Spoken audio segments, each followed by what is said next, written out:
You're listening to Flying Casual, a Star Wars podcast.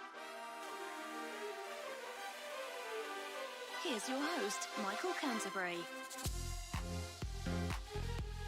Friends, a pleasant Friday evening. What a fantastic day it was for me personally. Yes, The Mandalorian was terrific, and we're gonna talk about that. But more importantly, at least to me, and I know Holly, is that the damn baseboards in the loft were installed.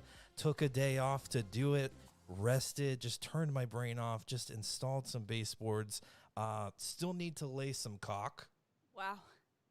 Still need to do that. Still need to paint them, but they are finished. So I just let me relish in that for a little bit, guys. And probably it's going to come up, I'm sure, in the conversation at some point. But with me, guys, welcome all. I think I already said that, but with me here at the table, the lovely Holly. Holly, are you as pleased as I am that the baseboards are in and that you feel a sense of completion? Am I right?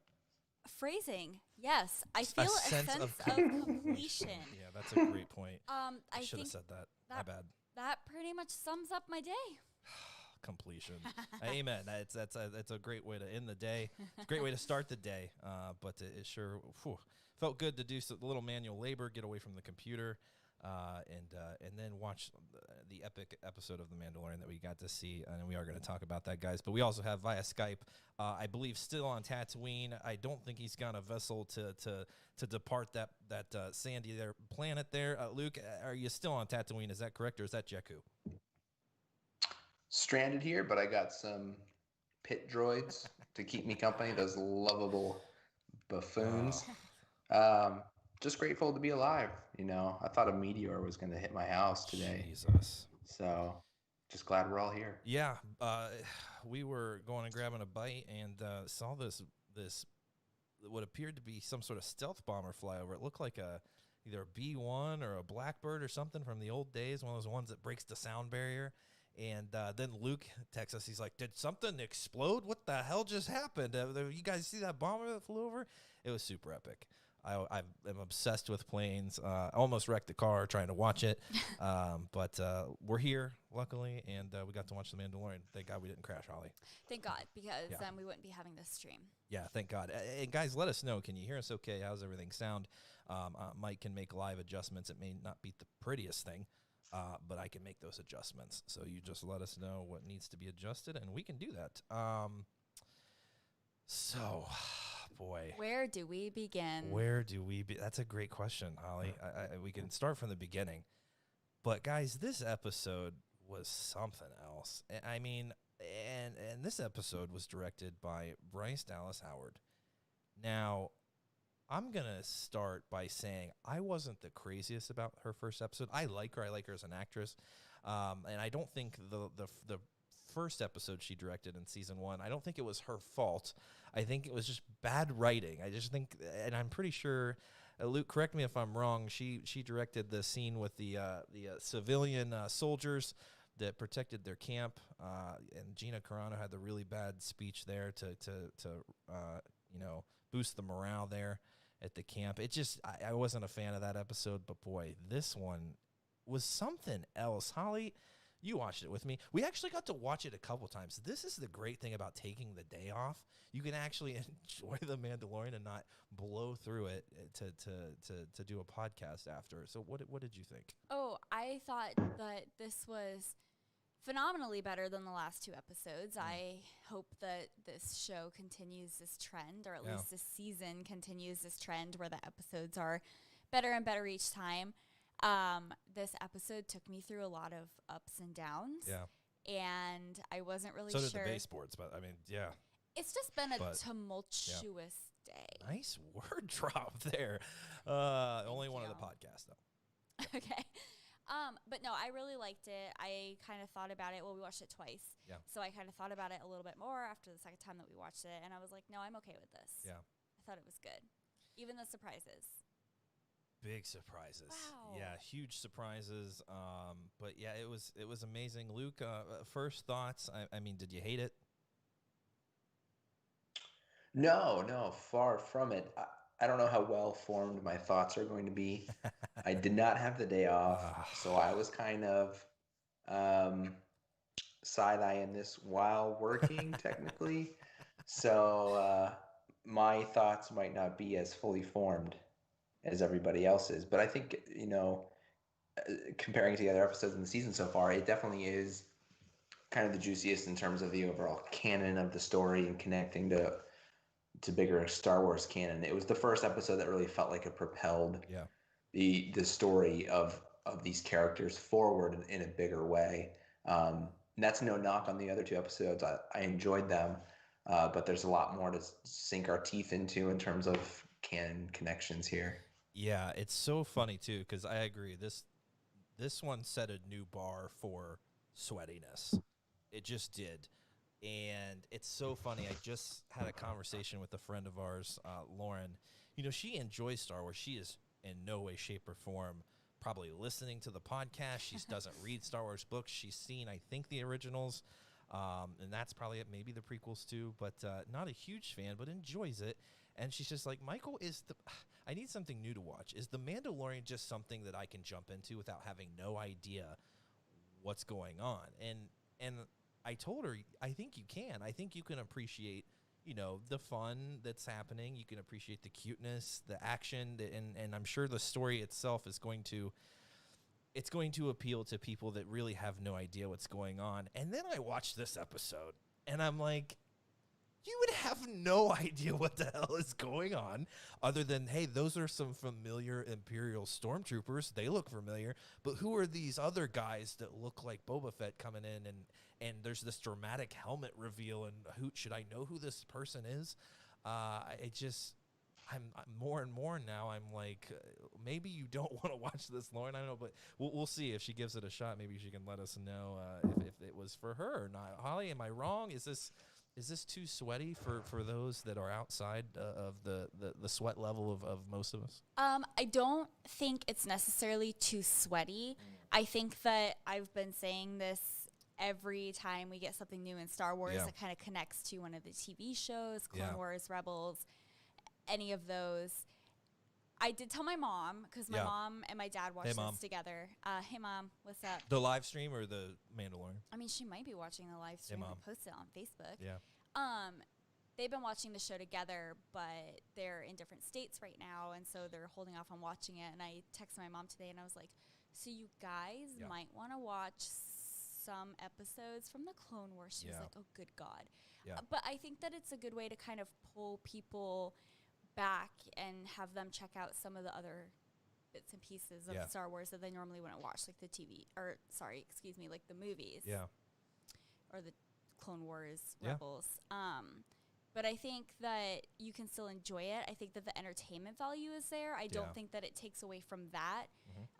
But if you're really trying to truly understand who the characters are, you probably want to go back and watch the Clone Wars. Because they know, like, friends like Lauren are going to reach out to nerdier friends like myself. Well, she's a nerd in her own right, but Star Wars nerd friends and say, hey, so who is this? Like, where should I get information on this? And I'm like, okay, go to Clone Wars. Because, like, you're on Disney Plus. You've got all the access you need now. Go spend time watching it, and maybe you'll get hooked, and maybe you'll buy the merchandise, and maybe you'll watch future, installments or future projects. So it's a great business model, I guess. I don't know if you're really paying for Disney Plus and you're seeking out the Mandalorian. If you are, just casually kind of like, oh, I'm maybe into this and probably not. I guess that's probably not going to happen to a lot of people. Because the Star Wars stuff seems to be really driving Disney Plus right now. So Luke, we talked last week about the big reveals that are pretty much what we heard about in all the leaks and spoilers that we kind of cast aside and said maybe that's just hearsay. Maybe that's just, made up. Maybe they're throwing us in a different direction to take our eye off the ball and look in this direction. But this one, another reveal that we've heard about for months and months and months. I mean, is that having any effect on you as of late? Like, are you still pumped, or is it like, God, another leak that was actually real? Is that troubling you at all? It makes me a little regretful that I'm dialed in enough to know all of the rumors at this point. It makes the experience different, but even though I was expecting to see Bo-Katan at some point in this season, I was still like rock hands. Bo-Katan is here when she flew in, and I recognized the armor, and I was like, there she is. And I thought when you hear the WWE star's voice, Sasha Banks is her wrestling name, and then she Mercedes something I think is what her actual name. When I first heard her, I was like, oh, she is Sabine. She sounds like Sabine. But they didn't ever follow through with that. And if you look up, I think in the credits they gave her a name of Casca Reeves. Yeah. I don't know if it was ever spoken. So she's just some random Mandalorian, which is interesting. But it makes me think there's something still in the back pocket that we don't know about, because we've had through 3 of 8 episodes almost all the big casting rumors confirmed. Boba Fett with Tamira Morrison, Timothy Oliphant as Cobb Vanth or Boba Fett. We've had Bo-Katan, Katie Sackhoff. We've had, for me, the most exciting one confirmed, Ahsoka Tano was named. And those are pretty much all the big ones other than Sabine that got rumored. So I'm thinking the Sabine one is just, okay, that one's not going to happen. But there's something in episode, in the second half of the season that's something I think that never was rumored, never got out there, that's going to hit us hard. So I'm looking forward to that one that we don't know about as much as I get excited about the ones that we were expecting.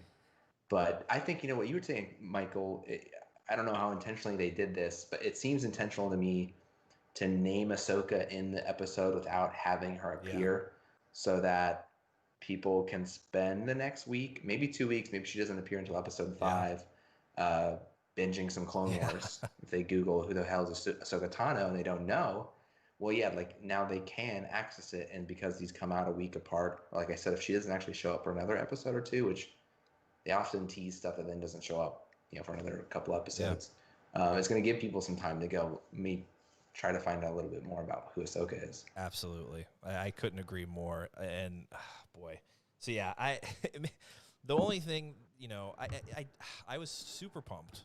I was a little bummed. I was like, oh, okay, yeah, that makes sense. But then my head just goes to Twitter, and then I'm like, get off Twitter. Like, I really don't enjoy it anyway, so let's just get off there. And there's no spoilers on Facebook. There's no real spoilers on Instagram. Twitter is just spoiler heaven, and it's frustrating. I guess we could just follow non-Star Wars folks, Holly. Yeah, we could, but we probably won't. Yeah, we probably won't. I do want to say that in the chat, it seems like overall everyone really enjoyed it. Good. Jory enjoyed it a lot. Glad he could watch the episode. Finally. Yeah. Yeah, he said that he watched it on his child's tablet. Hey. No, he didn't. I lied. His child's tablet was just playing in the background. It seems like Paige and Rob also really enjoyed it, and I think, something that I kind of had a little bit of reservations about was having Ahsoka be on the show, but Michael and I talked through it a little bit earlier, because as soon as that happened and Bo-Katan was like, oh, go find Ahsoka Tano, I was like, oh God, no. But then I was like, well, it's Dave Filoni's character. He created her. He's involved with every step of the process that goes into creating this TV show. Like, Ahsoka's his baby. He's not going to do anything that would honestly ruin that character or, put a bad light on her or anything, depending on who they have play her. And so I was like, I just need to step back, trust Dave Filoni, and it'll be fine. I mean, it's a risk. It is.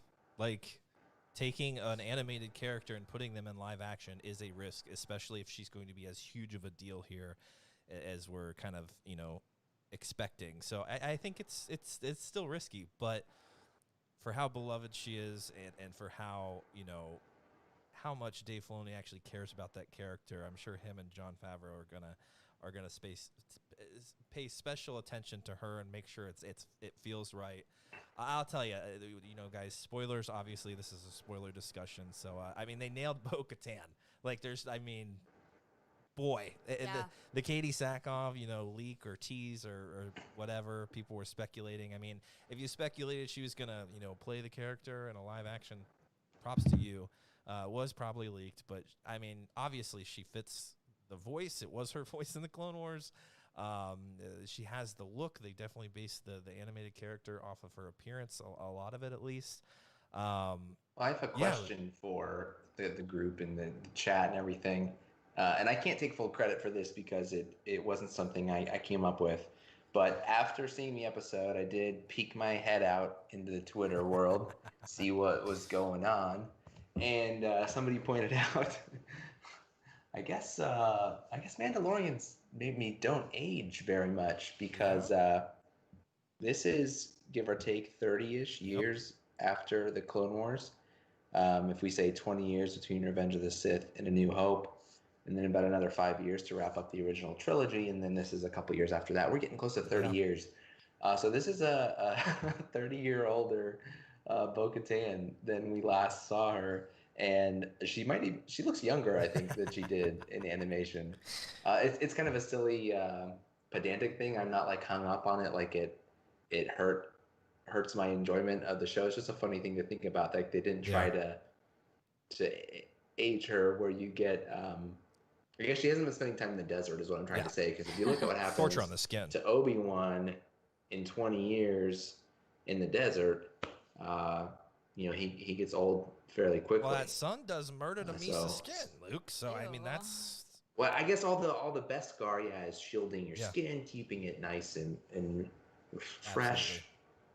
It's probably. I mean, it probably seals them in there, right? And it's just like there's no environmental effect. It's just, but maybe they age slower. Maybe they. I mean, they're so technologically savvy. They probably have enhancements for their own, body. Whoa, phrasing. We're gonna need some more best Scar to cover that up. Maybe they just have really good doctors and they could, universal health care. Wow, that felt topical, Holly. But no, you're right. They could. I'm sure there's an explanation for it. And I'm sure at some point, there's my lisp again. I'm sure at some point we'll kind of learn why. Yeah. But you're right. Holly and I actually talked about that. Yeah, and Jory just said that he thought the same thing too. Michael was like trying to figure. He was like, so what was Bo-Katan like 20 years old in the Clone Wars? I don't know if it was ever specified. I guess you can go on Wikipedia and see. Yeah. They probably say like her estimated date of birth. I didn't look at that. I don't know if anybody else did, but. Yeah, no, she I don't know. She's very mature in the Clone Wars. But she's such a hard ass, and she seems like she has it together. She knows it. Like, it feels like that maturity came from a very young age, and with animation, it's hard to really kind of tell, how old folks are. Even, old Obi-Wan and Rebels looked not too bad. Yeah. So it's hard to tell. And I mean, that's what happens though. Like we were talking about, that's kind of part of the risk that you take when you put a character who was in an animated show and you do them live action, is that there are always going to be those details that people notice, and there's not really anything that you could do about it if you don't want to like CGI any of your characters, which I personally don't think that you should, unless it's just like changing like a skin color for something or so I think it's awesome that Katie Sackhoff came in and played live action Bo-Katan. I thought that was like a really nice touch. She knows that character. She voiced that character for so long. Yeah. So I think that was really cool to get to see her bring her to life like that. Well, and you know what? If she is middle-aged, she's kicking a lot of ass at middle-age. Let's say she's 50-something. She's killing it. So let's dig into the story, guys, because I just got to say, correct me if I'm wrong, but like not an ounce of sand anywhere in this episode, and I freaking loved it. It's fine to go to sand planets. That's great, but it's like this episode felt more like the animated series. It felt more like Fallen Order. It still felt Star Wars, but not a lick of sand, and I'm down. Like, Anakin would have been so pumped for this episode. So I personally loved it. And that opening scene, man, it just hit me. Like, coming in with the Razor Crest and just seeing that thing coming through orbit and the atmosphere burning up, and then you get that glimpse of that kind of that shipyard area. I was blown away. I love when they can, connect space with the planets itself, and Star Wars has never really done a good job of that. It seems like that's why they've never attempted to have games that do that. They just don't know how do you transition from space to ground.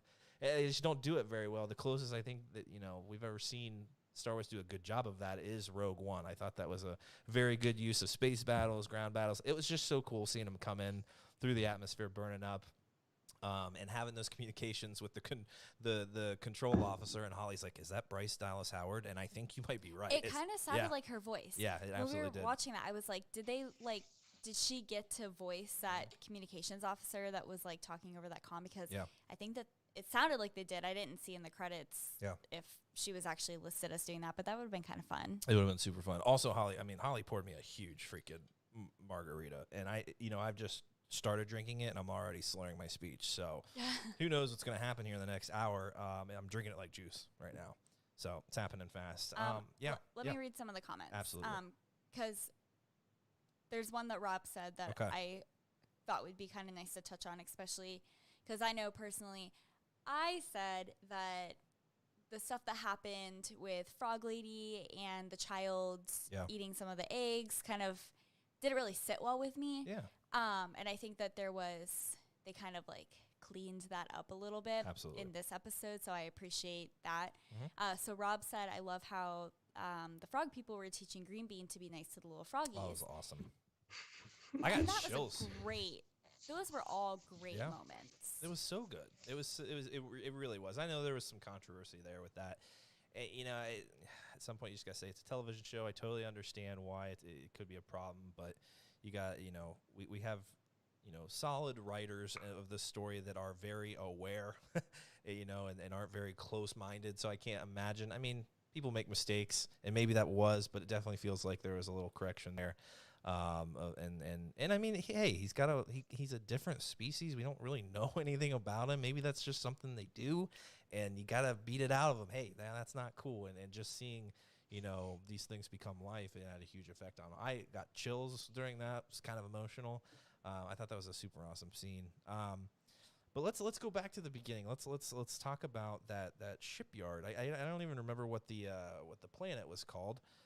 It's not Mon Cala. Trask.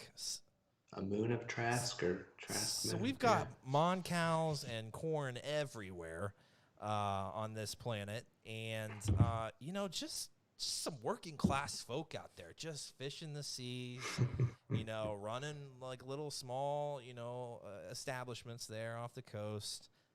Was a very cool scene, and Holly, I know, felt like she was back home in Maine. Holly, how did you react to that? Look, I said it just felt like I was down east. Yeah. We're on a working waterfront. Absolutely. Like Michael said, there's no sand, so it's a rocky coast. Yeah. You got the ship out in the rough water. You got all the nets around. Ugh. You got the Mon Cal wearing the cable knit sweaters. That was so freaking. We didn't catch that until the second viewing. I was just like, wait a second. That's those sweaters, those fishing sweaters you love so much, Holly. The fishing sweaters. Yeah. They probably got them from LL Bean. Did you probably? Fine. Can you modify the arms a little bit to accept? Yeah, my, they had the giant bell sleeves. paddle?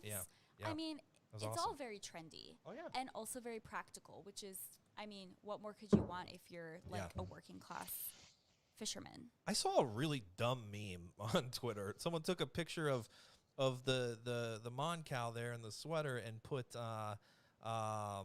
Chris Evans from Knives Out and his sweater beside each other and said, Rian Johnson's influence on The Mandalorian. I was like, what are you talking about? That's the dumbest thing I've ever heard. No, it's literally like a freaking New England thing. Well, and it's just, come on. Okay. Yeah, come on, Holly, explain the history. I had to break it down. So first of all, this specific type of sweater is an Aran sweater, which came from islands off the coast of Ireland. Yeah. And they're all wool sweaters because that makes them stain resistant, keeps you dry. They're a little bit waterproof or water resistant because of the type of wool that they're made out of. Thank God.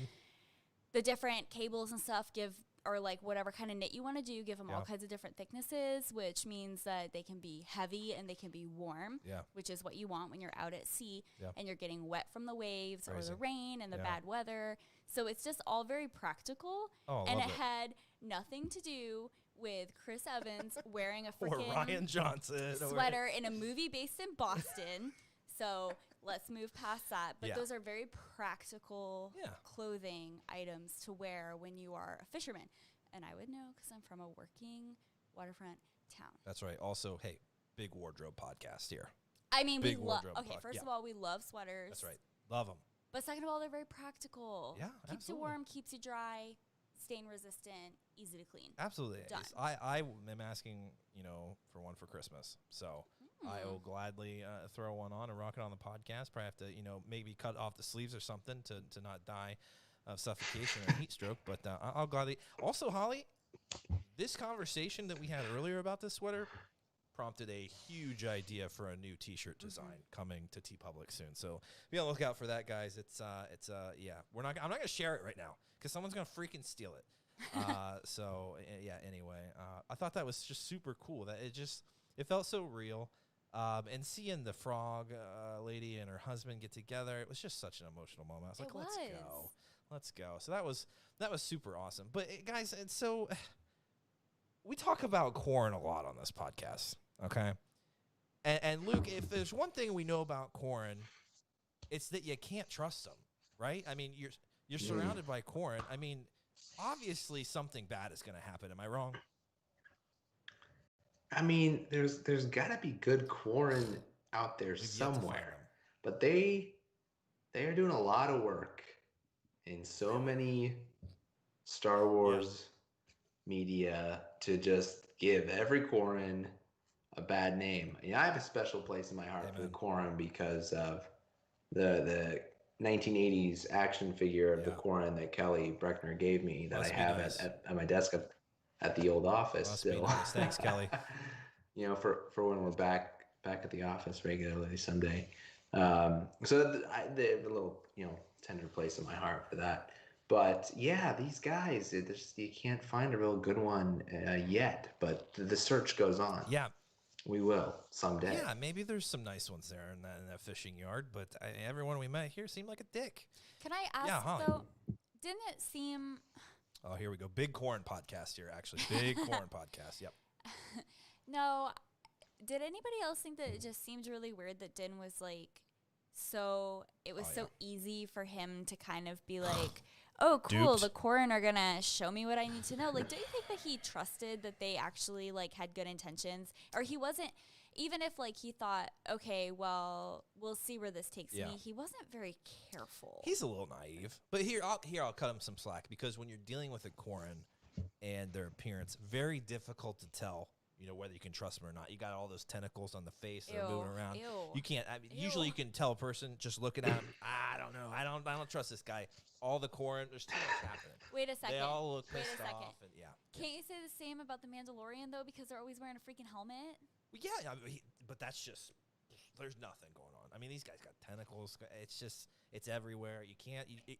They'd be great poker players. Oh yeah, that's true. Right? Well, I think you're hitting on a really big point here in his naivety.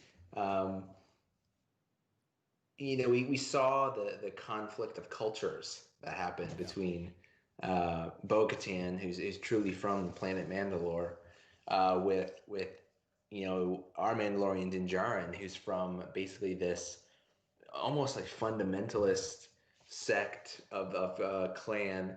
That this whole series is like his Rumspringer. Yes. He's led a sheltered life. He doesn't know that much about anything, and now he's venturing out into the world, and he's just kind of stumbling along. He's like, I've just been quested to go find this guy's people, so I'll just have to find Mandalorians, and everywhere I go, I'll just ask whoever I see, have you seen a Mandalorian? And see what happens. But this guy, he doesn't know much of the world. He brings up the Jedi, and Bo-Katan's like, yeah, I know Jedi. I've been around. I know a lot.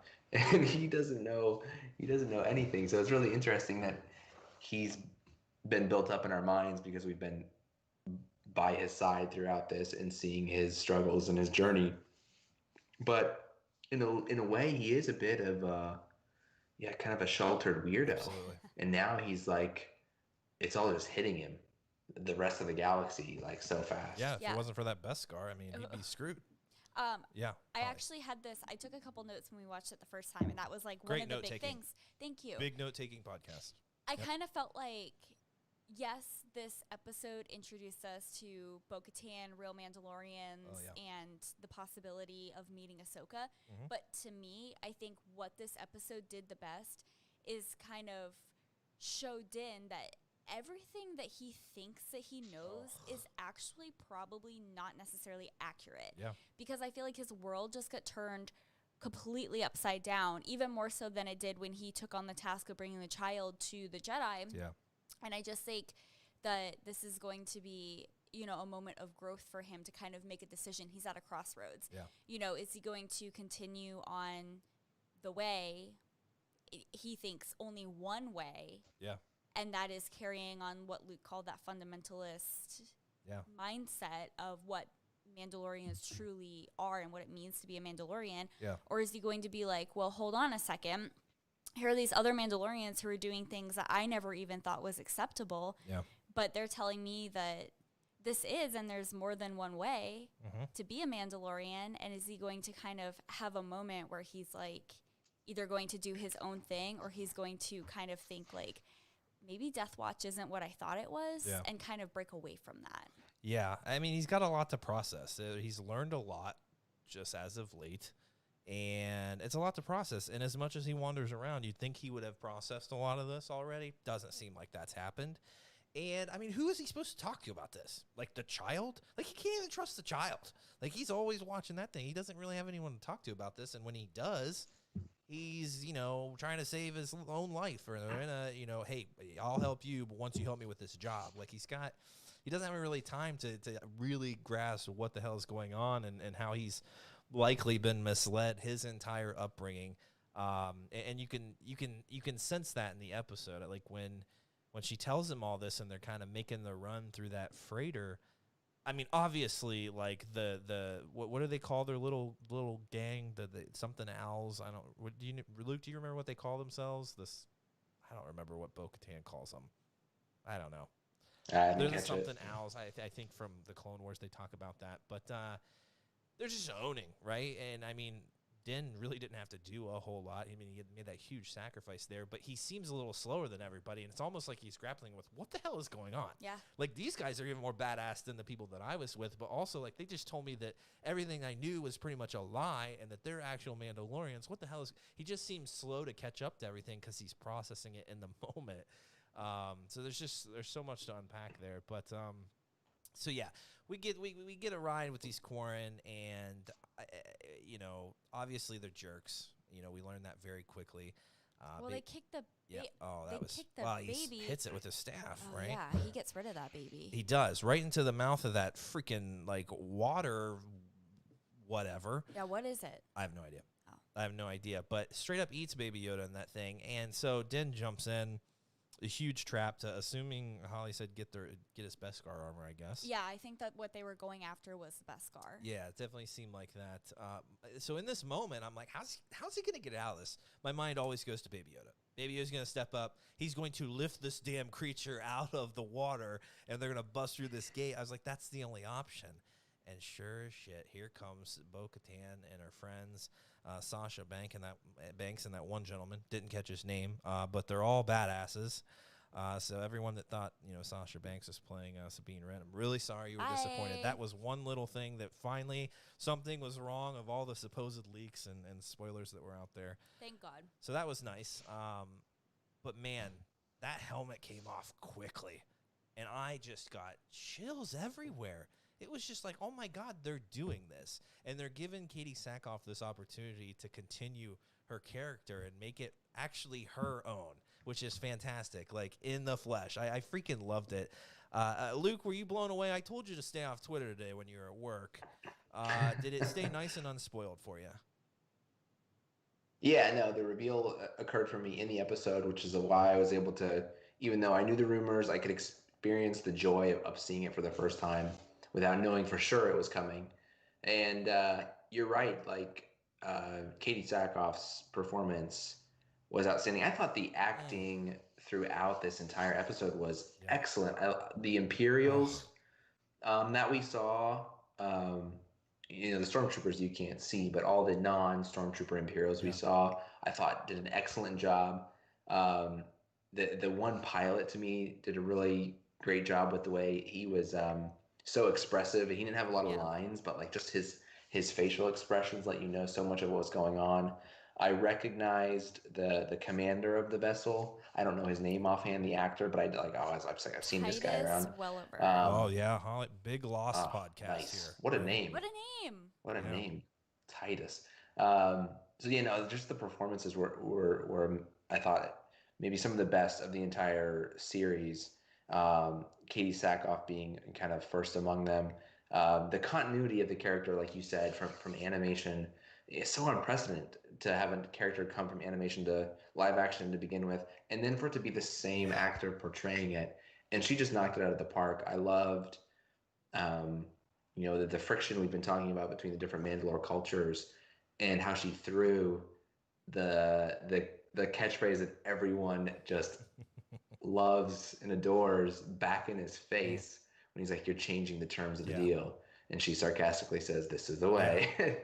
I thought that was amazing, and she delivered it so perfectly that you got just the sarcasm and like I said, the conflict of those two cultures coming together.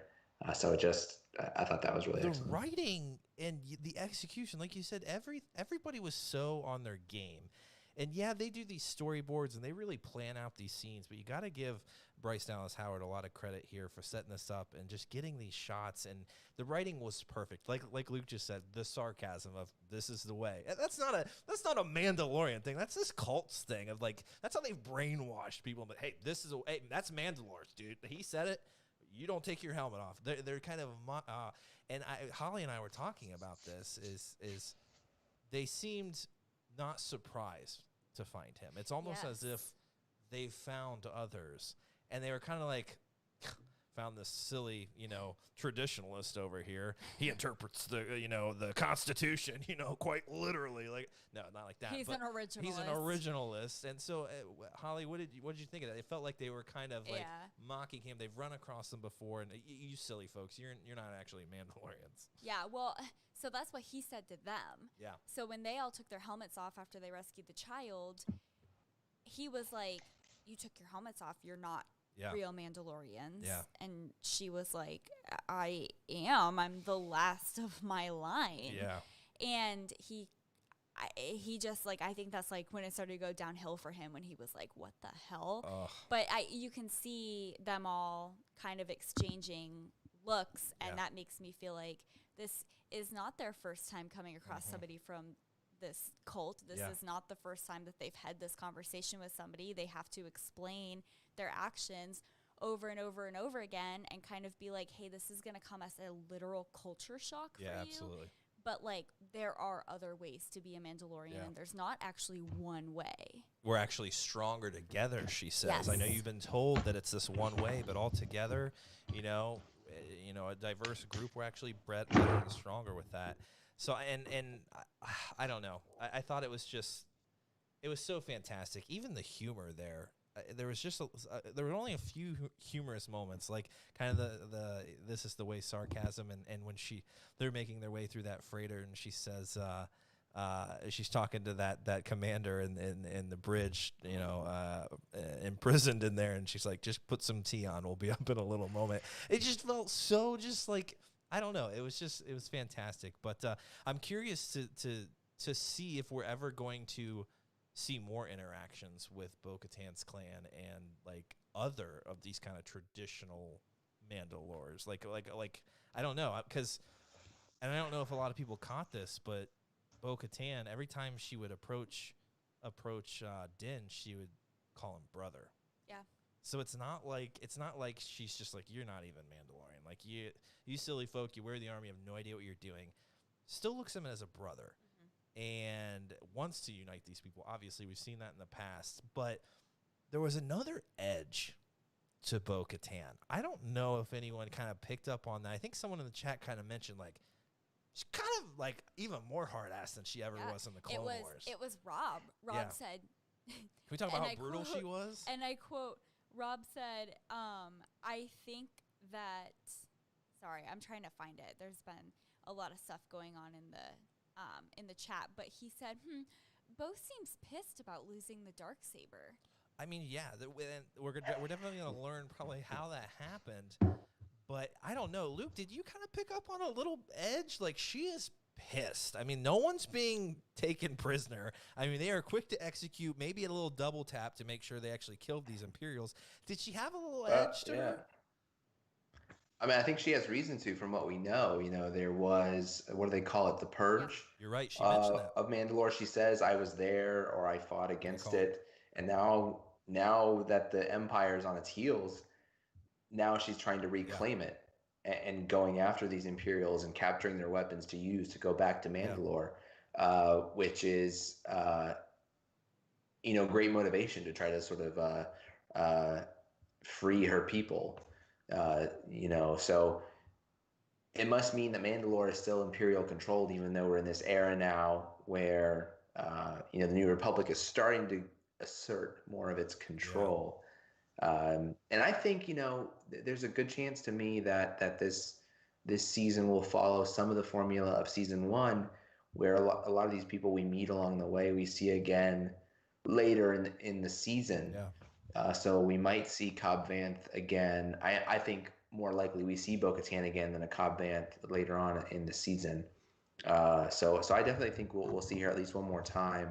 And it will really set up an interesting juxtaposition to compare how Ahsoka Tano translates to live action, given that it's not going to be the same actor portraying her, as far as we know, who portrayed her in animation, whereas this Bo-Katan one was so seamless. So that'll really set up like an interesting contrast to see how it goes, transferring it from different medium and transferring who's portraying the character. So that'll be a real test of how well they pull that out. But I assume Filoni will direct that episode because he hasn't directed one yet this season. So we'll take great care in that. Maybe that's the bombshell. Maybe the bombshell is that Ashley Eckstein is playing Ahsoka Tano. I'd be down. I mean, that would be amazing. Down. Yeah. So Paige said, I'm going with what my best friend and I came up with after a very long discussion about Ahsoka, and she said maybe they won't show her until the end of the season. It will be like an over-the-shoulder shot. Yeah. I actually was thinking, I mean, I've always wanted that. Just reveal, the hood drops, and you just maybe see her head or something. I was kind of thinking after we watched this episode, and it goes along with what Luke was saying, where like we meet these characters, we hear about these characters, but maybe we don't see them until the end of the season again, or maybe we don't see them at all. And I was like, what if we don't actually get Ahsoka, because we know that Din gets pulled off on all these little side quests that he's doing. So it could be that he's like, okay, this is where I'm going, but then other things come up because we still have Cara Dune, we still have Grief Karga, like we have other characters who we haven't even seen again this season. Great point. So, I mean, there's still a lot that can happen in between him getting to Corvus or where he is right now. And so, I mean, we might not even see her happen in this season. I think it's going to be a bit. I think the name drop was hey, guys, we're going there. We got some other stuff we got to do, but we'll eventually get there. And who knows, maybe Sabine's there and stuff. And I want to get to that here in a little bit. I want to touch on something that Nettie mentioned because he said the Din's clan didn't appear to care about the planet Mandalore. Didn't he call it cursed? That's what I caught too, that he said, isn't it cursed or something like that? So is it just these folks were just like, we're going to establish outposts everywhere and, just kind of survive that way? They don't seem to really. I mean, the planet's probably been decimated multiple times, but Bo-Katan seems hell-bent on actually bringing back the planet Mandalore and the people and uniting them all there, like we've known that she's wanted to do in the past. So I think that's a great point, Nettie. It definitely seems like their priorities are elsewhere, and it's more holding on to those traditions and not necessarily salvaging the planet itself.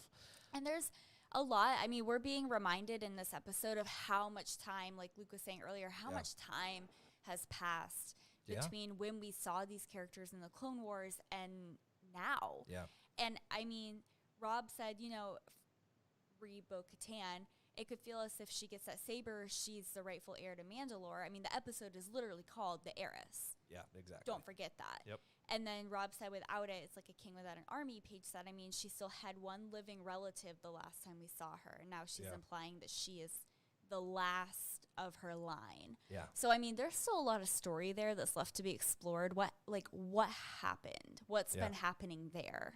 Yeah, I'm still, even with everything we know, I'm still surprised that they're going this route, because in Rebels, you know, I kind of felt like we were on Mandalore a lot. I kind of got annoyed with it for a little bit. I hate to say that, but I got to be honest. And then you've got, you know, them lifting the saber, and everyone's like, yeah, hell yeah. I was like, okay, cool. Riding off into the sunset. They bring everyone back. That's awesome. Obviously, something went down and shit got whacked. But we'll find out what happens. I also want to bring up something that Luke mentioned. He talked about the Imperials. What a huge difference from what we saw in the first season with the Imperials. They're kind of in this hideout, like in this bunker thing, and you know, on this sand planet, and it didn't seem like they had much of a presence, and that these were just a few kind of, you know, hangouts that they were protecting, and some were trying to bring back the Empire. But then you see on this Mon Cala wannabe planet this huge freighter where they're loading all these munitions, and I'm sure people still fear the Empire there. It just, you planet to planet, you have no idea what kind of presence the Empire has. I mean, there may be more elsewhere. It feels like we're going to get a bigger, I don't know. I get Moff Gideon. We had Moff Gideon. He was a huge part. I wasn't expecting this to be so much against the Empire. I kind of thought they were just going to be, I don't know, just kind of hit and miss throughout the series. But it seems like there's still a very huge presence, which I don't know why that surprised me. It probably shouldn't. I thought it was really powerful that they're still so devoted to a cause. Yeah. Even this time when, you know, the Empire is in decline, that they would take the ship down rather than let it fall into others' hands to use against them. I think I don't know how much it is actual belief in the Empire or like fear of Gideon, because it seems like you know, he's a real fearsome warlord, but he uses the rhetoric of do it for the Empire as a manipulation of the underlings. You know, that was like, whoa, these guys aren't messing around. Yeah, those pilots were definitely freaking out. They kept looking at each other like, shit, we're done. We're done. You have to feel bad for them. Yeah. Well, you don't have to, but I did. Yeah. But also, I mean, it's funny, this is just me, how we love Din Djarin. That's not going to change. Yeah. But he comes from a cult. Yeah. Theoretically, you could say the same for the Empire, who we hate so much. You see the same kind of brainwashing and the same kind of, like, I don't want to call it like patriotism, but, you know, like, believe in this cause so much, this is your entire life. Yeah. And I think Luke was absolutely right when he said that it was perhaps more of a fear of Moff Gideon, because bo-katan literally says, I'm not going to kill you. Yeah. And he's like, you might not, but he will. Yeah. And then he kills himself. Yeah. That was very powerful. I wasn't surprised, because I figured, like, that's exactly what's going to happen, but it was still like, it still had a shock value when you saw that happen on screen. Did you say shock value because he bit down the tooth that electrocuted him? Bam. Jesus, no, I didn't, but that was so funny. Hysterical. I thought that was amazing. That's an old kind of, you know, spy move. You got the tooth you bite down on and it poisons you. You foam out the mouth. I love that it was just like electrocution right to the brain and you're dead. Like, it was just, man, that was awesome. I didn't really see that coming. I'll be honest. I thought that was super cool. A lot for Din to process there. And as pissed off as Bo-Katan was, and maybe as untrusting as she is, you know, in these kind of traditional Mandalorians, she was quick to say, hey, you can you can hang with us. You can come with us. And it felt more than just like hey, we could use more bodies. It's just like I'm really trying to build something here, and I'm gonna trust in you, to join us and do the right thing, and I'll even give you the information you need, and that door's open. Hey, you want to come join us when you can? That's awesome. I thought that was cool. That was super cool, and obviously Den's like, I got a quest. Don't forget about the quest. I got to get this little guy to where he needs to go, and Bo-Katan says, seek out Ahsoka Tano. Tell her Bo-Katan sent you. So they still have a good relationship there. They've been keeping in touch for these 30 years or whatever. And so she says, go to whatever the city was on the planet Corvus, a forest planet. Now, Corvus, you can go look it up. You can go Google it. The only thing you're going to find about Corvus is the Battlefront 2 ship for Iden Versio. There's not a whole lot on Corvus, so I don't think they're misleading us here. It could just be a different spelling. It could be the same spelling. It's just a planet, and this was a ship we got back in the day. If you look, Corvus, it's Corvus, and the entry that's on there was added today after this episode aired, saying this is the first time that this planet has been mentioned, at least in canon. I have no clue if it is based on some planet or moon that we know from Legends. I don't really know that much about that. Well, it said forest planet, so it sounds like there's no sand. Thank God. Yeah, we're past that. Cheesy but Pete's. I also think that kind of like we talked about earlier, where it seemed like they all were kind of, like, oh, this guy, Death Watch. Like, I think that Bo-Katan knows, like, he'll be back. Yeah. She got in his head. He has a lot of questions. Yeah. She knows that he's curious, and I think she probably, like, can sense that he means well, especially because he's taking care of this child. I don't think that she foresees him running back to Death Watch if he can find the other members and being like, I got to get back in with you guys. I think that she knows that he's kind of hooked on what he needs to do. So she's like, hey, go do what you got to do. You know where to find us. Yeah. I think that she just knew that he would come back. Yeah. And it begs the question, how long have they been tracking him? Have they been tracking him since season 1? Was that one of them that walked up to that dead assassin? Maybe it wasn't Boba Fett. Maybe they've been following him this whole time. He sticks out like a sore thumb with his Beskar armor. There's not a lot of it around. So, and just like him, hearing Mandalorian anywhere he runs to it, they probably are doing the same thing because they're trying to unite their people. So it begs the question, if she's on that ship following him, how long have they been following him? Are they seeing that he has a good heart, that he's, been told by the armor to go on this quest? And this is another thing that Holly and I talked about when we were watching it. The armor seems like she knows what's up. Has she also been lied to her entire life? Like, is she actually a good person? Like, we don't know. It seemed like it, but she knows something of the Jedi, but obviously not as much as Bo-Katan. Yeah. Luke, is that anything that crossed your mind? Like, who we've seen in the past now, and like, is she actually a good person? Should she come back and maybe not be so great? Yeah, I want to put a little bit of a different spin on things than what we have been. We've been using the word cult, which has a lot of negative connotations in it, and talking about how appeared, like sheltered Din appears to be. Yeah. And these are negatives, but at the same time, like, I think we have to think about the context for this, and then what kind of person it produced. Yeah. This so-called cult did produce this this figure who thought of things other than himself and took great risk to rescue Green Bean, Baby Yoda, and has taken great risk to continue caring for him and going on this quest. So this cult instilled a lot of, I think, strong values in this person, which you both have touched on. And then think about like the trauma of Mandalore long term. When we see it, even in the period of the Clone Wars, they have been fighting amongst themselves so much over who knows how long that a lot of the planet is decimated, and they're living in like bubble cities. Yeah. And I think the background is that they have decimated the planet through their fighting, through their wars.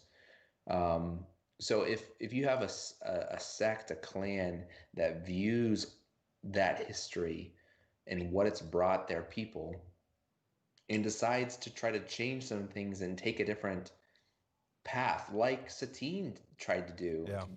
to sort of pacify Yep. the planet when she was ruler.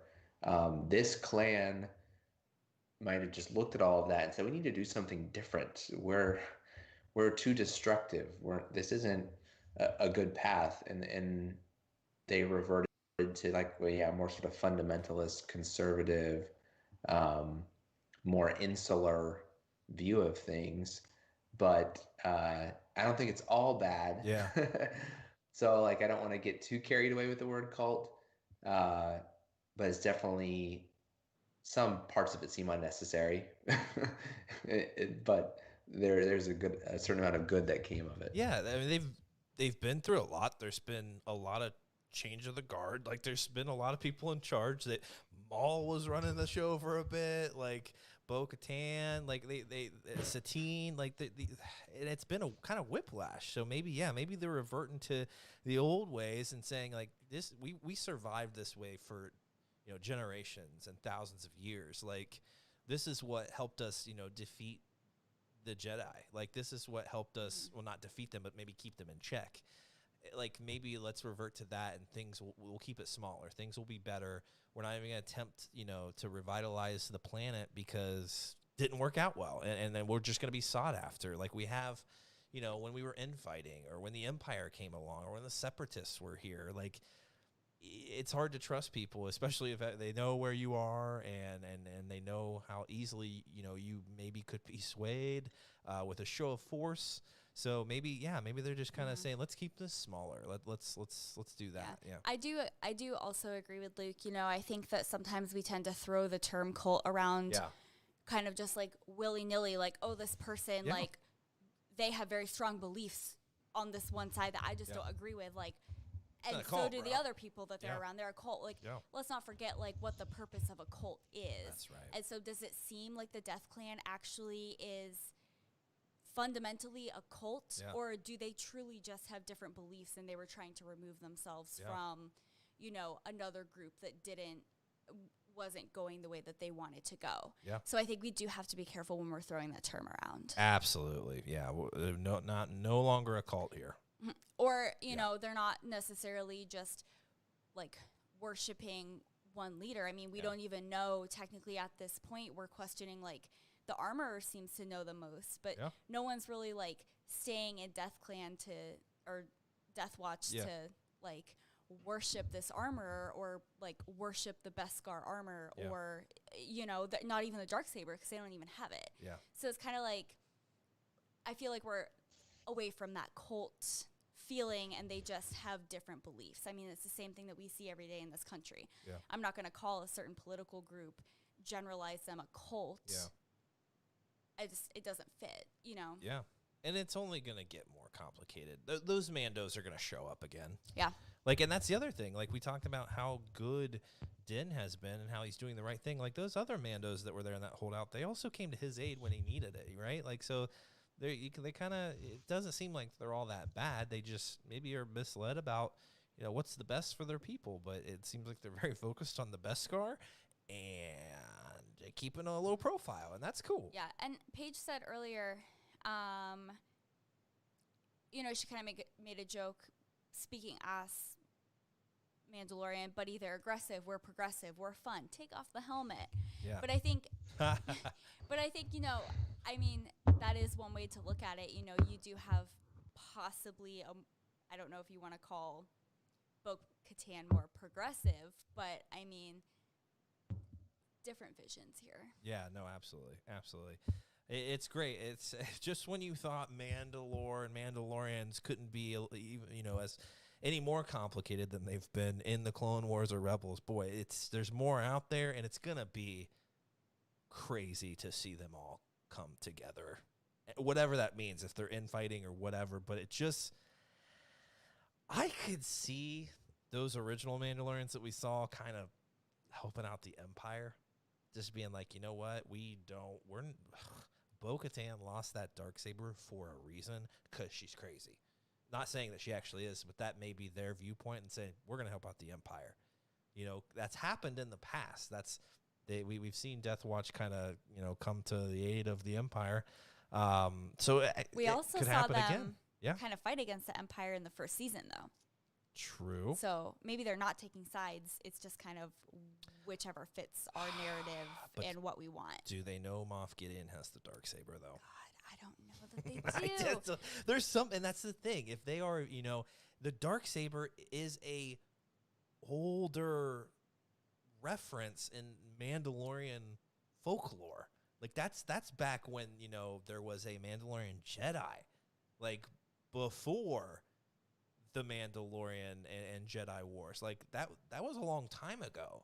So if they truly look at, you know, whoever wields the Darksaber is who we lead, and they're kind of living this, I don't know what else to call it other than kind of traditionalist, originalist. I love that you brought the originalist. I love that I keep using it. That originalist lifestyle, then like maybe they do just blindly follow. I think that would be really interesting, you know. And Bo maybe has to do some convincing and earn that saber back. I don't know, or is that just too much of what we saw in Rebels? I don't know. Well, Philip came in and said Mandos have a tragic history. It's only natural there would be a schism. I feel like. Yeah. Or I really like that they made them more diverse within their culture as well, which I think is a great point. Yeah, it's bigger than families now, right? Yeah. Like Bo-Katan is the last of her lineage.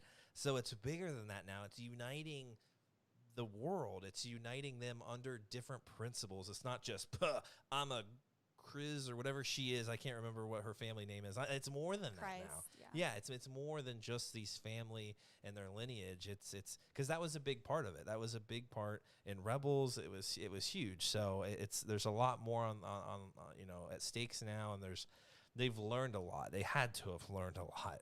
I know it doesn't look like, you know, Bo-Katan has aged much, but she has to be much more wiser after these experiences. So there's much more that's going to happen. It's just, boy, could be a nice political drama here that we're going to get with a lot of shooting. I mean, a lot of shooting in this episode. Holly. Big shooting podcast. Big blaster podcast here, Holly. Yeah. Something else that I really liked about this episode that we really haven't seen a lot in the show, maybe a little bit in the first season, but I don't remember for sure. Mm-hmm. I loved in this episode how when they were on the ship and kind of engaging in those blaster fights with the stormtroopers, you got to see some of that scrimmage, I guess. I don't know. Yeah. You get to see it through the eyes of the Mandalorians. Awesome. Like they filmed it through the helmet. You got to see like the thermal like vision on the helmet. And I just thought that was really awesome because typically when they do that in a show, you know, they're taking you into the mind of that character and seeing what they're seeing. And I just thought that was done so well. They did it again. Bryce did it again with the end of the episode with the little creepy squid spider thing that was like going for the baby. God. I just thought those were really interesting views, and that was like more engaging. Yeah. At that point, I was just like, are you kidding me? More spiders. I know. I can't. At least it was just 3 seconds at the end of it, and the thing, you know, died. I don't want spiders to die, but that one deserved it. I mean, so well, he got eaten. Yeah, so. Thank God. At least there was a purpose there. Was it tasty? You're absolutely right, though, and that's a very Star Wars animated. That's why it felt that entire. It was kind of a heist scene. I don't know what else to call it. That kind of that part of the show. It felt so closely tied to the animated. Like even just like you mentioned, like being in the helmet there of the Mandos using that kind of thermal imaging. Like that's very Rebels-esque. Like we saw a lot of that in the animation. We saw just that view of the hallway there of the ship and that kind of tilted camera angle. Love that. That's very animated-esque. Like that it felt like Rebels. It felt like Rebels more than anything, I think. I could see Ezra Bridger running around with Chopper at any point there. It felt like it. We were talking about, Holly, when when they were fighting the Imperials on the side of the ship there, it felt like Fallen Order, Yes. like coming in close contact with those Imperials. And when Sasha Banks' character picked one up and took it to flight and dropped that thing on the dropped that Imperial on the windshield, that was so amazing and so funny. It's never, death is never funny. No. But it felt like Rebels, Imperials just kind of dying everywhere. Like, it was incredible. And Din making that sacrifice there in that hallway, to me, that wasn't, I'm just fighting for my life. It was, I have something else to look forward to. I have something else. I have another purpose, and it's keeping this kid safe. It's not just me anymore. In that moment, I'm sure he would have tried to do, at another time, anything to get out of the situation. But this was, you could easily die in doing that, Din. But hey, he goes out there in his Beskar and takes a bunch of blaster shots and saves the day pretty much. But it's a testament to his character, though, because he gave his word, and he said that he was going to help them as long as they helped him. Yeah. And he did. He follows through on what he says he's going to do. Yeah. And he did it when he helped Frog Lady bring her babies to her husband. Yeah. Or her eggs to her husband. He did, didn't he was like, I don't have to do this, but I guess I said I would, so now I'm going to. Yeah. It was just, that was an episode for the ages. Holly, what else about the episode did you really enjoy? Anything else that stuck out? Okay, let's talk about this. We know we're going to Ahsoka at some point. Does that mean that Sabine is still hanging out there with Ahsoka? She said she was held up here at this place. It doesn't sound like she's just openly on this planet just using the Force and being the town mayor. It seems like she's maybe in hiding. I don't know if maybe the Imperials are still seeking out, any Jedi. I don't know. Luke, to you, did it sound like Ahsoka's just kind of hanging out there being the hero of the day, openly, or is this she's kind of holed out somewhere, still, living this kind of, Imperial time lifestyle where she's got to keep things under wrap? Well, I'm going to go back to something that I came up with and have latched onto in some of our earlier podcasts leading up to the new season beginning. And I feel like the big reveal, the big surprise could still be a Luke Skywalker appearance.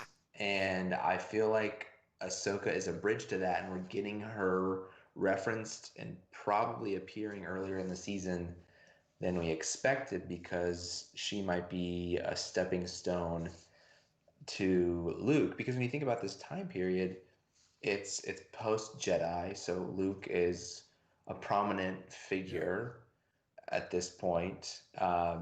If Ahsoka's still around,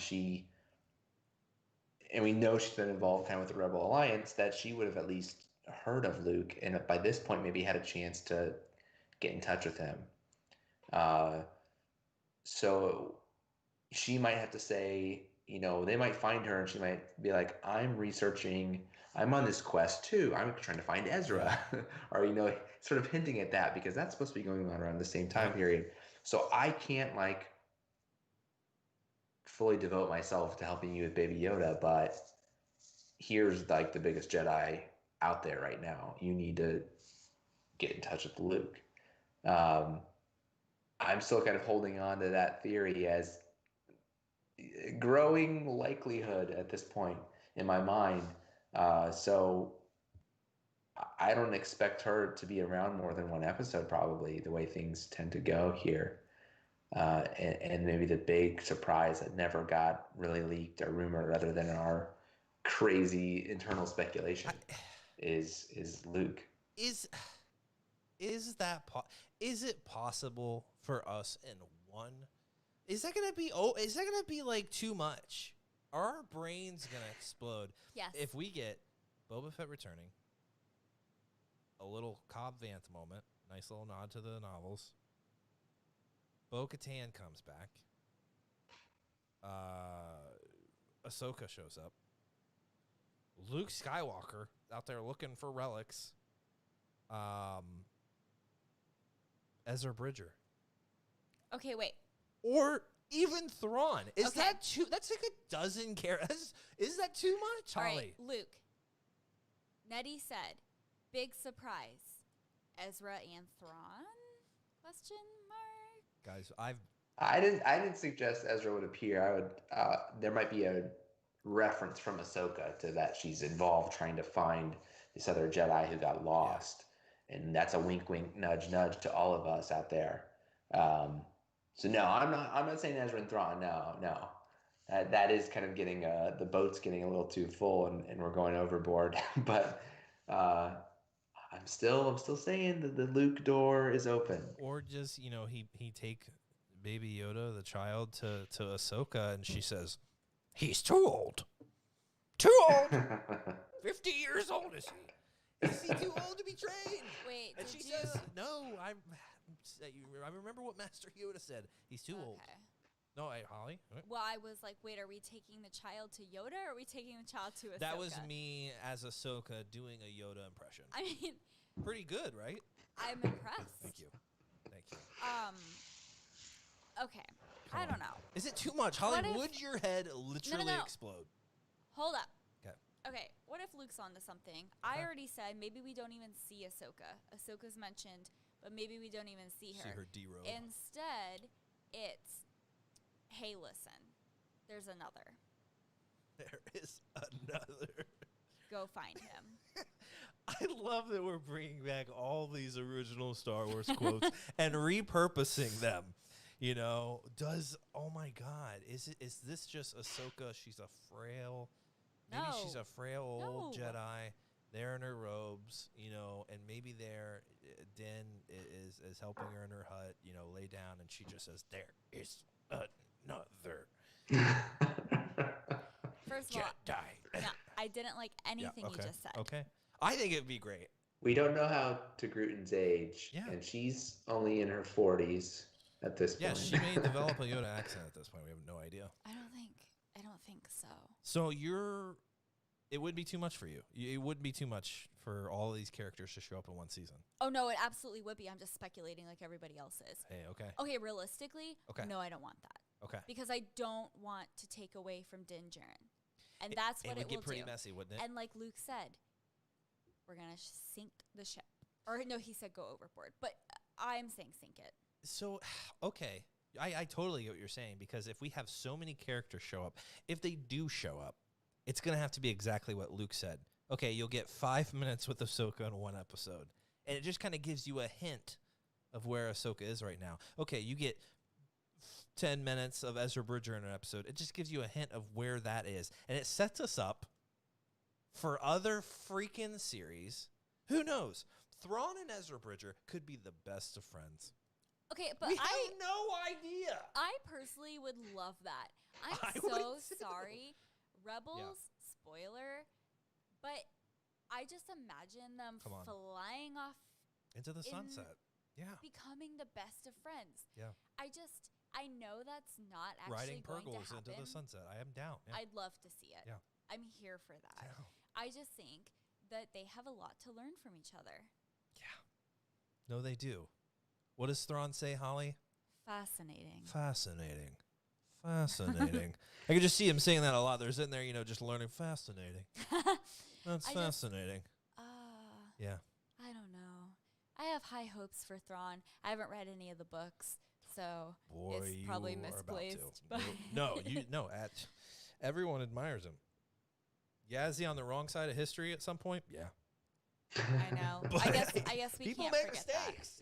He was there for a purpose higher than the Empire. Yeah. This is the Thrawn-demption story. Mate, that could be the third installment of The this. Thronaissance. Yeah, the Thronaissance. Like, who knows? It very well could be. I just, Thrawn had a bigger purpose than just, surviving in the Empire or having a thriving Empire. He was there for a purpose, and it wasn't necessarily for the Emperor. It was for his people. So we might see a good side to Thrawn. Boy, that would be insane. I guess we need to bring back the Where's Ezra T-shirts. Yeah. Is that another T Public exclusive? It can be. I think they already exist, Well, but we'll make a we do 'em fun better. casual Where's Yeah. Ezra. We do them bigger and better. You're goddamn right we do. Bigger and better. Yeah, I'm down to see these characters, and I'm down for it to provide us an idea of where these characters are in this time period. Are they still on these quests that we know Ahsoka and Sabine went out looking for Ezra, right? So this would be 30 some this would only be a few Wait. years after that. I haven't put the timeline mural on the wall. Jesus, I know. We're back and forth in history. Like, Well, yeah, Luke. this isn't as long Exactly. since then because Rebels butted up fairly close to A New Hope Absolutely. and Rogue One. So by the time the battle for Lothal, that isn't that long before A New Hope, I don't think. So it's maybe 5 years ago. So how long from when this series is taking place? Oh, well, I think the series is a few years after Jedi, so it's like 8 to 10 years after the events of the end of Rebels. So how long does it take, a couple folks to find a cocky young Jedi and a blue man riding some Purgles in the unknown region? But we don't know is where it they 5 are. years? Well, we don't know. Well, and they didn't start right away. Yeah. The epilogue of Rebels is that they had to deal with the Galactic Civil War first, and then when that started to settle down, then they could say like, "Where's our blue guy and buddy riding Purgles?" But what they don't know is they're going to find a little green bean instead. I would pay money to see little baby green bean riding a Purgle. Oh my God, that would be amazing. Getting in touch with, it's, just really digging deep into the mind of the Purgle. I want to see a Purgle in The Mandalorian. Okay, I just want to. I'm a huge fan. But why and that's up wouldn't there with we? Luke Skywalker in this series. I'm down. Luke Skywalker holding green bean riding a Purgle. Jesus. That would be he's got a lasso and everything, and Ezra Bridger's just sitting there, just talking through his mind to the Purgles. These guys are idiots. I'm really sorry. They have no idea what they're doing. I'd be down. They just form a whole posse out there in the unknown regions. Look. Be down. Look. Nettie Come on, Nettie. Bring us back down to reality. No, I just have to say, Nettie said yes. There are also still Grisks out there in the Outer Rim. We have no idea. Oh, good Lord. Yeah, there's a lot of threats out there still, folks. A lot of the threats. Galaxy is large. Phrasing. It's just, I don't know. It could be too much. It could be too much for one season. I was already blown away with bo-katan.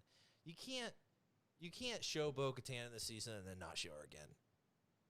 That I'm sure of. We have to see her again. She'll be back. But these Easter egg characters so far have been for the deep and sweaties. There hasn't been a surprise for just like the movie only mainstream audience. Yeah. Ahsoka's another one.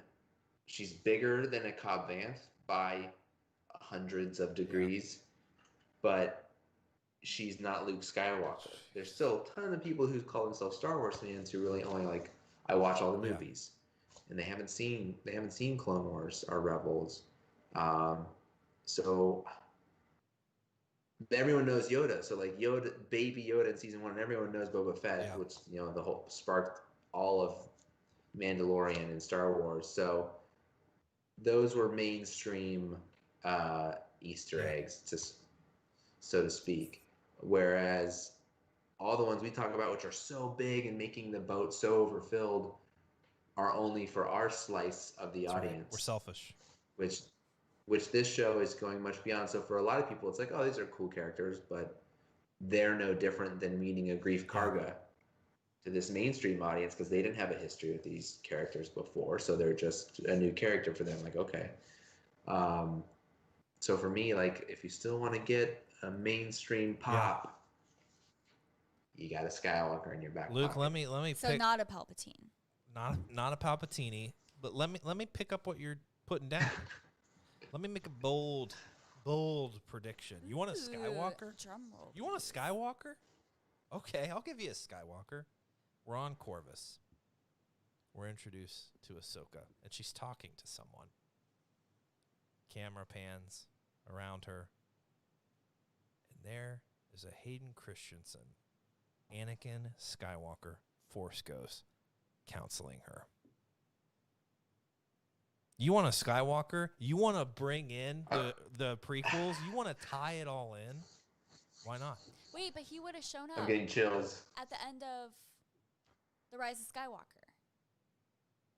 That's how you make it right for those people that thought that should have been the moment. So we're gonna retcon a movie that just came out. I'm not saying it's a retcon. I don't think it's necessary. It wasn't. He was there for Rey when she was down. Exactly. He was one of the voices talking And to I her. thought that was a great way of, hey, it's all the Jedi. You know, it's not just Anakin's story. This was Rey's moment, and I think that would have taken a little bit away from that. But everyone wants to see Ahsoka and Anakin have a moment. Am I wrong? Would that not? Yeah, reconciliation. Right? Yeah, that would be tears, tearjerker. That would be huge. Okay, I'm gonna put it on Twitter so no one can freaking steal it. Holly, sorry. But if we're going back to Luke's point, that would still be something for the deep and sweaty fans because they would have to know Ahsoka's relationship in the Clone Wars with Anakin, and they would have to know what happened between her and Darth Vader. All they have to have her say is master. Rebels. All they have to have her say is master. Well, That's true. Once. That what you're throwing down, Michael, is beautiful. It's like I said, it was giving me chills. I know, thank you. But I think the speculation is you bring Ahsoka into one episode of The Mandalorian, see if she works live action, and then we get her own show live action later. So that stuff's so juicy. You kind of save, I think, a moment like that for her own show. Let's go. I'm so down. If it's gonna be her own show, that's totally fine.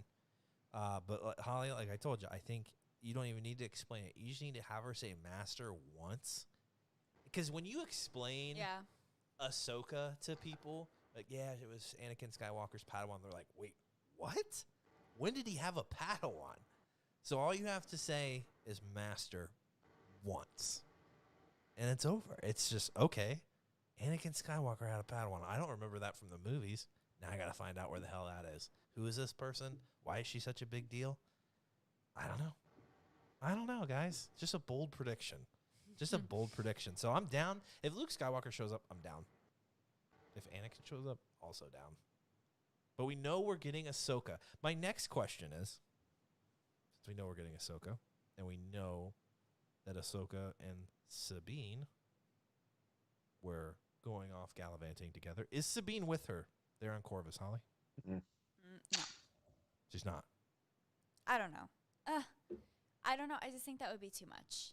Too much? But would it, I don't know, it would tie in with everything that's going on with The Mandalorian because I feel like Sabine and Din have a lot in common where, like, they don't necessarily, they're not in touch with this culture. Yeah.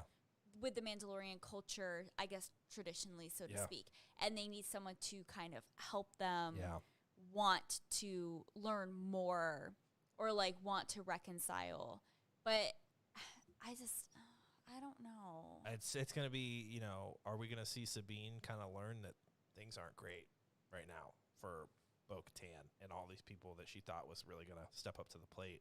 Maybe she has been out for years, you know, kind of trying to find Ezra. I don't know what Sabine knows. Luke, is it possible that she shows up? Is she aware of everything that's going on? I agree with Holly at this point. I think it was either Bo-Katan or Sabine. Okay. The way they've set it up now, unless Sabine was with Bo-Katan, that would have worked for me. But I don't think.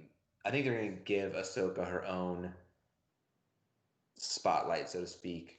I don't think they're going to shove Sabine alongside of her. So I don't expect her to be alongside Ahsoka because if they're on the Ezra search in this time period, you know, maybe they split up to gather intel. She's over at this other planet checking some lead out while Ahsoka's over here, and then they communicate and they meet up as they need to, but they're not always like together in the same place. So I think cross Sabine off the the appearance list for this season. Not to say she won't appear in the subsequent season, because I think we know we're getting at least 1 or 2 more after this. But I think write her off for this one. Yeah, I think that I don't think that Sabine would serve a purpose in this season. I agree with that. I think that the focus this season is on Din trying to find the Jedi, and either they stick with that this season, or like I said earlier, he just takes a completely different route. Yeah. Nettie just asked, how will Ahsoka react to someone bringing a Force sensitive to her? She doesn't consider herself a Jedi unless something's changed recently. Will she just teach her philosophy? But interestingly enough, bo-katan does refer to her as a Jedi. She does. She'll be able to help you. Yeah. That's what she doesn't says. say former Jedi. She doesn't say someone who trained with the Jedi. She calls her a Jedi. Hey, we talked about this in some past episodes, that it seems like Ahsoka may have a renaissance herself with the Jedi way, and it's her calling, and I can't just turn back on, my calling. I left, and it made me even better. It made me even a better Jedi, and I need to be part of, what the new establishment is, and I'll be able to help it be better than it was. And that's, we never see Luke Skywalker reference her. Was she there in the new temple with Luke training? I don't know. We don't hear reference in the comics about her, so we don't know if she was a part of that establishment or if she's off doing something else. It feels like there may have been another. Maybe Sabine and her had to split up. It's like, hey, I want to find Ezra as much as you do, but like, he's your brother. You got to continue this. I have to go do something else. Like, maybe they're not even together at this moment. So it could be a later. But with everything that's happening, though, she has to. I maybe wouldn't have said this in past episodes or last season, but like, you bring bo-katan in here, and we're talking about the Darksaber and stuff. She's just, in my mind, so closely related to all that. She has to show up at some point. Maybe not this season, but she's gonna make an appearance. It feels like a guarantee at this point. Yeah. Holly? Alejandra said, imagine Ahsoka reacting to Baby Yoda saying, like, hey, I knew one of his times. I mean, that would be mind-blowing for Din, right? Yeah. He was kind of crazy, but he was... Well, it's going to blow Ahsoka's mind. Yeah. Like, to see another of Yoda's species yeah. when Yoda was the leader of the entire Jedi Order, when she, we talk about the use of the word Jedi. Like, I think she would be reclaiming it now, even though she walked away from the Order. But then after the Order is decimated and she's in exile, I think now when the Emperor has been defeated at this point and the Empire is in decline, the Jedi can come out of hiding a bit and reclaim the title more openly. And so I think she would be a part of the reclamation project of the Jedi at this point. So I like, still attaching the use of the term to her. And she's just going to be like, when she sees Baby Yoda, I can't imagine like what her reaction is going to be. It should be strong. Like if it's really low key, that won't make sense to me, I don't think. I love that Alejandro brought this up because it just makes me want to speculate more. Okay. Let me say one thing and let me see what it sparks here at the table with Holly. The world between worlds. Yeah. Ah. That's for the holidays special. Let's talk about it, guys, because now that we're talking about it and we're like, oh, she's going to be so surprised. What if she's not? She's seen it. What if she's like, Ezra and I found the portal again, and we went back, and we thought maybe, saving Yoda, bringing Yoda back at a different time or doing something went wrong. We lost Yoda. Or there was a purpose of bringing Baby Yoda, maybe this is Yoda. We talked about that on a casual council with Brent. I thought it was a fantastic. Is it out there? Yes. But of all the kind of, really big time kind of out there theories that I've ever heard, it's kind of cool and it makes sense. So it would be actually awesome if, they're expecting to, hey, and she's like, wow, where did you find him? Because in the portal, like I don't know. It's crazy. Holly, is it too crazy? That's sweaty. But we're getting really sweaty with the show. Is it that sweaty? I feel like this exceeded everybody's sweaty expectations. So I just like, at this point, I'm like, I don't even know what to expect because everything that I said, that is not going to happen, has literally just happened today. Yeah. So I feel like I don't even know where to go with that because I feel like that would be super cool, but it's never going to happen. And then Jon Favreau and Dave Filoni are like, they're like, yeah, that's what we want you to think that. And I like that Philip said that's a little too Matrixy for him. And I get it. It's definitely out there. When we watched it for the first time in Rebels, I was like, wait a second. What? And it was used very well. It was cool kind of seeing that, you know, the Emperor, there's a lot that the Emperor is trying to get a hold of. There's a lot that the Emperor is trying to do to ensure that his reign is supreme and that it is forever. And he's seeking powers that we don't even understand. So it was useful there, and it gave us a really awesome moment with Ezra and how, you know, you already messed with, you know, time once, and it brought Ahsoka back, but, you know, Kanan needs to be gone. You need to process that. You need to move on. It served a great purpose, but bringing it back, I don't know. That would be a bold move. Here's the thing. Come on. Luke said that's for the holiday special, right? I can't wait for that. Listen, when does that come out? Next week? I think so, yeah. Okay. Yeah, it's not long. Yeah. Let me watch the holiday special and then ask me this question again next Friday. Yeah, big portal show here. When we theorize, we go big. And so it could be this could be canon. We don't know. I don't know. Yeah. All I'm saying is that the dude who played the Imperial commander on the ship literally was on the island in Lost. Yeah, big Lost show. So it's like, listen, if we can have all these connections with J.J. Abrams and all these characters coming in from Lost, we had freaking Charlie in The Rise of Skywalker. Great point. Why can't we just have a big crossover portal? I am a big portal fan. I love that concept. Is Lost canon? Yes. Is Lost Star Wars canon? Yes. Okay. The world between islands, Michael. Flight. It's What was off the flight? to oceanic flight. I don't know. One time I texted. You know, you just don't want to seem that nerdy. It's cool. I know, I get it's it. too nerdy. I did text my friend Hannah one night, and I was like, Hannah, what were the numbers from Lost? And That literally was so creepy. 3 seconds later, she knows them off the top of her head. She texted them back like that. Of course. God. I don't know if any other Lost fans out there, but guys, let us know if you're a big fan of Lost. I was a fan of it until the end. It was terrible.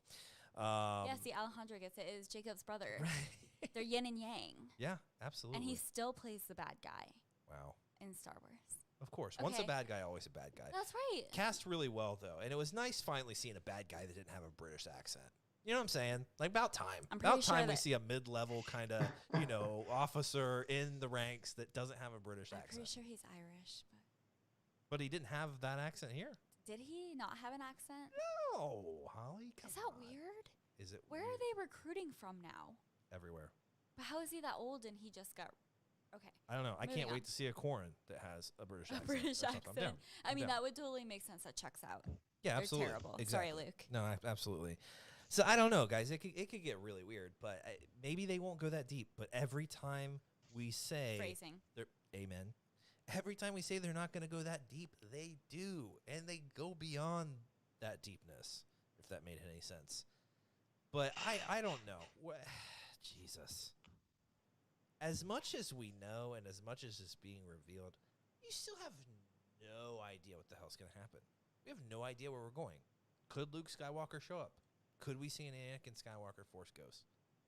Could Ezra Bridger be the gatekeeper of the portal and be running everything? He's the puppeteer. Oh. He's just playing with everything. Palpatine? Him and Thrawn. No, Ezra Bridger. Ezra Bridger? Yeah. No, Palpatine's gone. Well, Palpatine's out in the Palpatine unknown. is not gone. Palpatine's there Michael, with that's Brent. not canon. Palpatine's with Brent there on, what's the Sith homeworld? Was that I can't remember what it was. Exegol. Just setting up the Sith homeworld. But I don't know. Does that sound really Christmassy? Exegol? It's like icicle. Yeah. But Star Wars? Yeah. With lightning. Ew. Yeah. Yeah. How about that? Yeah, it was a lot. Didn't feel that Christmassy there. But maybe. Lots of cheer. We don't know. We weren't there long. We have no idea. But what else, guys? Anything else about the episode that stuck out to? I agree with Philip. I want to go to the unknown regions. I want to learn more. Whoa. I feel like we were teased. Whoa. And we just kind of hear it sparingly now. Yeah, there's planets in the unknown regions. It doesn't seem like that big of a deal anymore. It's like, it was a huge deal. Like when we were reading the freaking Aftermath series, like, what? But now it's just like, it's the unknown regions. You need a Skywalker to get through it, but yeah. I am reading the new Thrawn trilogy, guys, so don't spoil it for me. But I mean, I love the first trilogy. I'm really enjoying this book. It's a nice read. So, what else, Luke? Anything else catch your eye in this episode? Something we're missing besides really, tightly woven sweaters, and Corns being dicks, and bo-katan being, I'm gonna say perfect. Perfect. Katie Sackhoff was perfect. Nailed it. The writing was perfect. This may have been the best episode of The Mandalorian. Wow. Luke, I know you're a big fan of a season 1 episode. Does this one top it? Well, my just giggle and slap my knee episode is episode 2, season 1. Yeah. I don't think anything will ever top that for just my sort of youthful giddiness. But no, it was well executed, very enjoyable. I need to go watch it again where I can really just zero in on everything and give it complete focus. Watch it a couple more times to get all the little subtleties. But I think I don't know that I have much more that we haven't covered. Although on sweaters, I've always thought it would be. I always thought I should take up knitting. My grandmother was always a knitter. It seems very meditative, calming, and then you get something out of it. Like you have a blanket or a hat or a sweater at the end of it. So it's always been sort of a long-term goal of mine to maybe pick that up as an activity. Hell yeah, that's I'm fair. down. Luke, those RN sweaters take like 6 to 9 weeks to make, so you better get started on your template. It depends if you're an amateur. Yeah, not gonna get one for this winter then. Next year. It could become a podcast staple. I have no idea. Can I sweaters? Well, I mean, sweaters already are a staple, in this podcast. But can I propose something? Yeah. I got a big proposal. Okay, let's hear it. Let's add knitting to the book club. Holly's Hyperspace Happy Hour and Knit Club. All right. We all just sit there, we talk about the book, and we're just all knitting. Are you down? Riveting. Listen. Was that a knitting joke? I don't think so. I think riveting is a technique or something. No, I don't think so. Oh, okay. I will tell you this. Yeah. I tried to knit one time. Yeah. My dear friend Alexis was like, yeah, R.I.P. No, she is very much alive. She was like, let's knit something. So we went to Joann's and we bought a bunch of yarn and some needles, and I literally hated it so much. Wow. She was like, have you gotten anywhere else? Bitch, no, it fell apart. Yeah. I literally can't knit. It's the hardest thing I have ever done. Well, then I guess I'm not asking for a sweater for Christmas. I can't even knit a freaking pot holder. Wow. Forget about it. That's a square. The easiest shape to make. Well, that may just be a Patreon competition then or something. Patreon exclusive. Wait a minute. Yeah. I thought we were going to do a Patreon exclusive that was one of those nailed it cake bakes for Star Wars. No, I'm still working on my masterpiece. Are you guys not? I'm still planning. This takes time. You can't just ask a master just to be like, whip a cake up. No, this is going to take time. Maybe I'll make a sweater cake. Yeah. Sorry. Slam on everyone. Is it cake? Isn't that a challenge that people post online? Yeah. Is it a sweater or is it cake? Is it cake? I'm obsessed with those videos. I could watch those 8 hours straight. It's amazing. It's amazing what people could do. If someone made a sweater cake, that'd be awesome. I'd be down. I'm down. I bet it's out there. Hey, look, I would love a sweater cake. Okay. You've seen my sweater collection. Big sweater podcast here and big knitting podcast. We're about to be, that's for sure. And guys, do not let us disgruntle you from knitting during the book club. All of our patrons out there, feel free, bring some yarn, and some needles. Yeah. I think that's what. Yeah, right. Big time knitting podcast. Yeah, big time knit. We love to knit. Love knitting. I'm actually giving it a shot. This could actually be it's like nailed it, but with yarn. Holly is blown away. Let's get a picture of Holly there. She's like, wow, that's a great. Someone's going to pick that up. ABC's going to find that now, and they're going to be like, oh, yeah, let's do a nailed it knitting version. No. Yeah. There's a book at Barnes and Noble.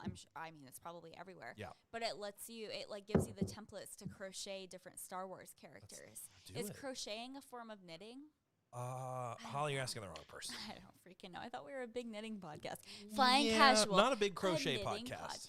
Not a big crochet podcast. Whether they're the same thing or not, I don't think they are, though. Someone's really offended by this. Paige said, Michael, no talking, only knitting. Yeah, just sit here. If I had some yarn and some needles, I would. I would be doing it right now, drinking my margarita. It'd be a very sloppy pot holder, though, right now. Maybe you can make a lot scarf. of margarita. Somebody said that chunky yarn. That's like the big yarn. You know, you can buy those blankets on Etsy for like $1 million, but I mean, the big chunky yarn blankets. I'm gonna go pretty cozy. Yeah, I'm gonna go find some actual wool and knitting, I'm gonna make Nettie one said myself. Knitting casual. Yeah. I have some new logo ideas now too, so Could somebody this please? is gonna be fun. Yeah. I don't know. Yeah, no, if anybody, let's go. Is Let's anybody go. listening? This even is a call to a call to action. I right? just like. Call to action. I would love to have a little knit sweater with the Flying Casual logo on it to put on Chewy. Is that too much to It would ask? be so cute. Just make us a dog sweater, somebody. I just want a sweater for my dog. Chewy would hate it. Chewy would hate it. We had a hell of a time keeping that lion's mane on him for Halloween. You did okay. He was adorable. Did we ever post that? Yeah, I think we did. Okay. Anyway. Big Halloween podcast, guys. Anything else from the group? Any other thoughts about this episode? I was blown away. What else can you say? It was awesome. It was my favorite episode so far. I haven't got so giddy. I think at all. You know, we'll have to see if we actually make it to Corvus this season or not. That's the thing. I mean, you didn't see Boba Fett. No mention, nothing. So it could just be a big tease for next season. We have no idea where we're going. And that is a beautiful thing. It is great, even as much as things have been spoiled character-wise, it's great that we have no idea what the hell's happening. Great. You want to tell me Ahsoka's coming out and it's played by, Holly's sister? Whatever. Great. Oh, my God. That'd be awesome. I mean, I'm not going to lie. Jess would be a great Ahsoka. Set her up. I will. Actually, she couldn't probably tell us. So No, she's in the group. Yeah, but I'm saying she couldn't tell us if she was Cass. NDA, non-disclosure. Yeah, exactly. Right? Like, we can't be the people that do that to her. Don't even get a friends and family special. Wow, is that a phrasing? Jesus. Let's get a look at Holly. Really embarrassed on that one. Big time phrasing there from Holly. Whoops. Big phrasing podcast. I think that's probably the truest statement that's been made tonight. But that is true. Also, there's Chewy is getting quite the compliments. I don't know why you didn't set the Chewy cam up. It takes a lot of work. So it's a big operation, guys. Excuses. No, it's gonna happen. It's gonna happen. You just wait. When COVID's gone and Luke gets back, in house here, we're gonna have a Chewy cam. It's gonna be epic. We're gonna do trials in house. I freaking cannot wait. I'll post a picture of Chewy on the social media. He's very cute right now. He's sleeping next to us. He's got his little paw up on his bed. It's very cute. My plan is once I can, Canon can actually go back to making freaking, merchandise. I feel like all their stuff's on back order. I've got a cable I need for one of my Canon cameras.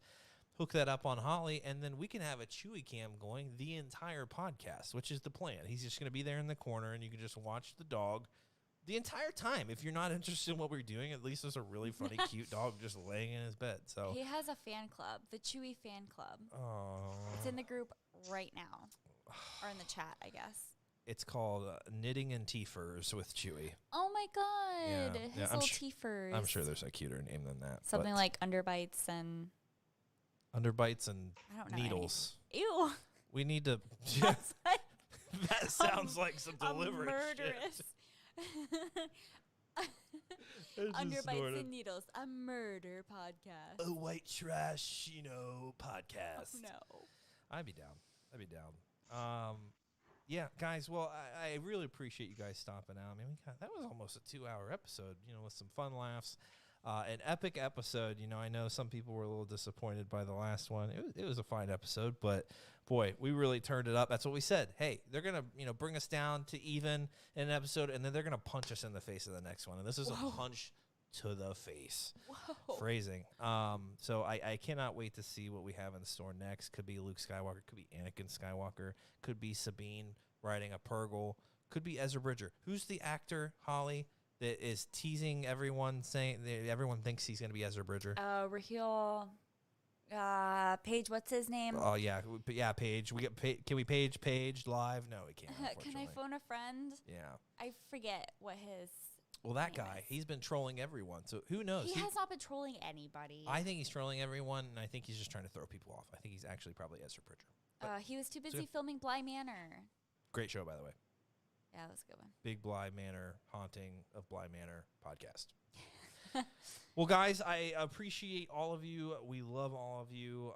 We will post this as a podcast Monday morning. We do have comic books to talk about, though, so if I can get these guys to podcast again with me next week, maybe expect a 2-episode week.